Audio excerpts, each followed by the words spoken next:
Now let's move on to the next data set, historic pollution and human impacts.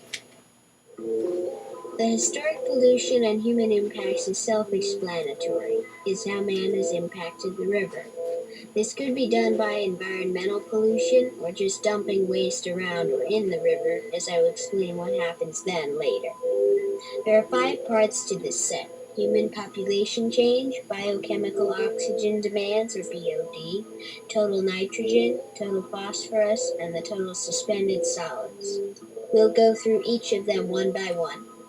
They monitored this test over the course of 7 out of 100 years, from 1900 to 1999. They did testings having the lower and mid-Hudson Valley separate from the upper Hudson Valley, but we're just going to pay attention to the lower and mid-Hudson data. First, let's take a look at the historic human population between 1900 and 1999 along the lower and mid-Hudson Valley. According to the data which tracked Hudson River sewage inputs and impacts, population has been increasing steadily since 1900. But after 1970, following the closing of many industries as a result of the regulations put in place by the Clean Water Act in 1972, the population took a little dip. Industries that had been polluting our beautiful Hudson River were now being brought to justice. They were no longer to be allowed to just dump all their waste into the river without prosecution. Companies such as Anaconda, a wire and cable company in the lower part of the Hudson, had been dumping all of their copper wire filings and a major toxic industrial electrical equipment waste chemical called PCBs, short for polychlorinated biphenyl, into the river, and had to pay $250 million in fines and eventually closed down. PCBs were banned as well in the late 1970s because of these environmental concerns. Therefore, the population went down. Less companies, less jobs, less people.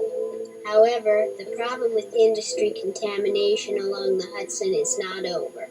Recently, the oil spill at Indian Point Nuclear Power Plant in May of this year is proof that industry needs to be taken off the river and stop putting our river and its inhabitants at risk.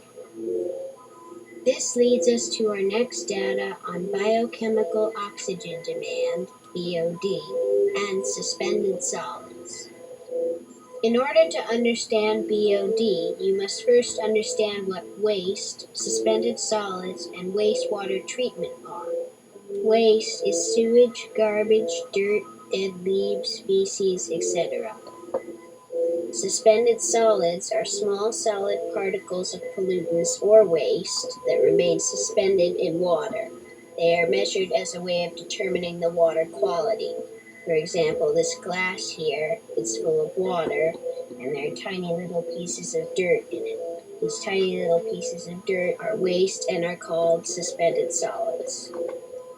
Wastewater treatment is the process that is used to remove as much of the waste or suspended solids as possible before the remaining water, called effluent or treated water, is discharged back into the environment for us to use. If the term wastewater treatment is confusing to you, you might think of it as sewage treatment. Nature has the amazing ability to cope with small amounts of water waste and pollution, but it would be overwhelmed if we didn't treat the billions of gallons of wastewater and sewage produced every day before releasing it back into the environment. Treatment plants reduce pollutants in wastewater to a level nature can handle. Clean water is critical to plants and animals that live in water and future generations. Our rivers and ocean waters teem with life that depends on shoreline, beaches, and marshes. They are critical habitats for hundreds of species of fish and other aquatic life. Migratory water birds also use the areas for resting and feeding. If it is not properly clean, water can carry disease. Since we live, work, and play so close to water, harmful bacteria have to be removed by the wastewater treatment to make water safe for animals and for ourselves. As solid material decays, it uses up oxygen, which is needed by the plants and animals living in the water. Therefore, more waste in the water, less oxygen for the fish and other living creatures. Biochemical oxygen demand is the amount of oxygen that must be present in the water in order for organisms to flourish. A BOD calculation measures the amount of oxygen being used up by the waste, determining what oxygen is left for the fish and other living creatures in the Hudson to survive.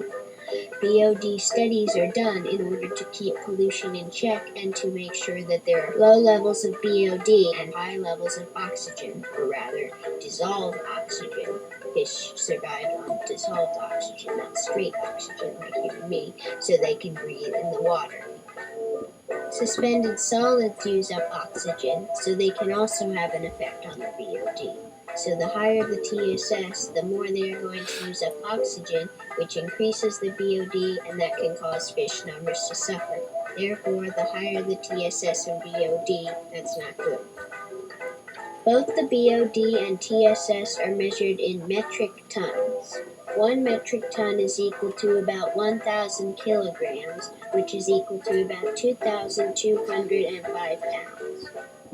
We can see that the BOD was increasing steadily since 1900, but after 1970, following the Clean Water Act, it went down.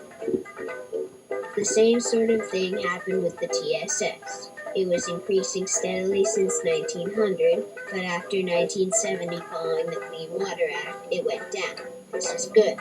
Let's discuss the last two parts of this set, total nitrogen and total phosphorus. Nutrients such as nitrogen and phosphorus are essential for plant and animal growth and nourishment, but the overabundance of certain nutrients in water can cause a number of adverse health and ecological effects.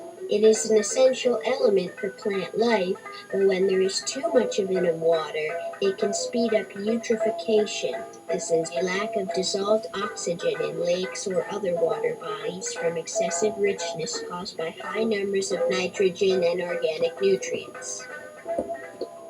Excess nitrogen can harm water bodies and cause overstimulation of growth of aquatic plants and algae. Excessive growth of these organisms, in turn, can clog water intakes, use up dissolved oxygen as they decompose. This is also a negative effect of the BOD, and block light to deeper waters. Lake and reservoir eutrophication can occur, which produces unsightly scums of algae on the water's surface, and can occasionally result in fish kills, and even kill a lake by depriving it of oxygen. The respiration efficiency of fish and aquatic invertebrates can occur, leading to a decrease in animal and plant diversity, and affects our use of the water for fishing, swimming, and boating. Another contributor of nitrogen are nitrate-based fertilizers. Fertilizers that contain too many nitrates can upset nature's delicate balance.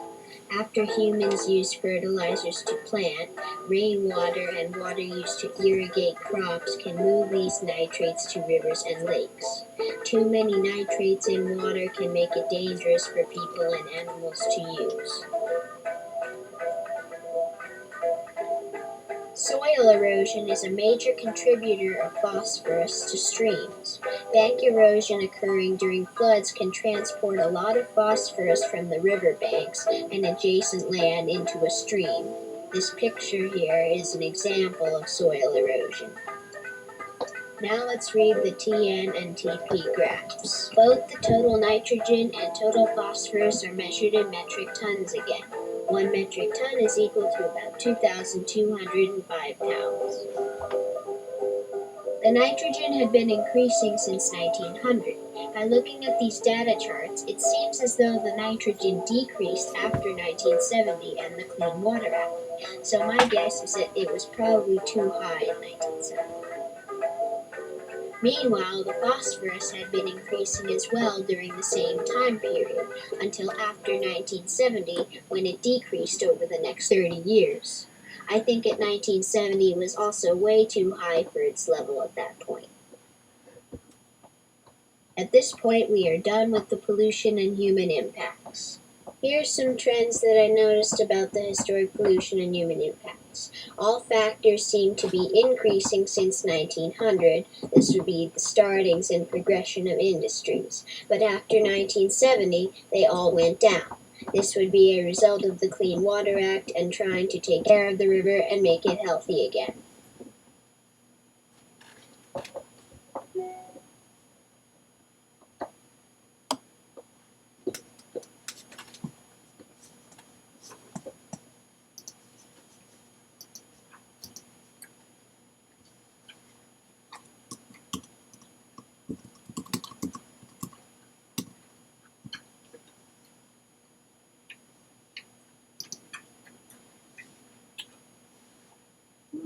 Yeah.